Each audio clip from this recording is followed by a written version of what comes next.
જય શ્રી કૃષ્ણ. કેમ છો બધા? હોપ કે બધા મજામાં છો. આજે હબીની ફરમાઈશ હતી બટેકાનું છાલવાળું શાક, રસ જે મેં સ્ટોર કરીને હમણાં જ મૂક્યો હતો એ.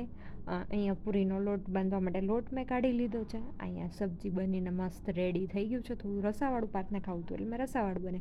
પૂરી, મરચાં અને તેલ હજુ આવ્યું નહોતું. અને અહીંયા મેં ભજીયાનો લોટ પણ રેડી કરી લીધો છે. તેલ આવી જાય પછી હું લોટ બાંધીશ. પૂરી ગરમા ગરમ રેડી છે. મમ્મી વિડીયો ઉતારે છે. પપ્પા પ્રાંશુ અને મમ્મી અને પાથના રિવ્યુ પછી લેશું. કેવા ભાઈના પાથ જમવાનું કેવી મજા પૂરી મસ્ત છે, શાક મસ્ત છે, ચટણી મસ્ત છે, ભજીયા મસ્ત છે, રસ મસ્ત છે,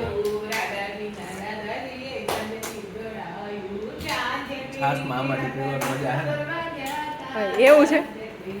અને અમારે છે ને બે એક ઘરમાં છે ને હું થયું પરથી બેનું હેંગ થઈ ગયા લીક પાસ કે ઓલા ત્રણેય જણી હેંગ થઈ ગયા છે.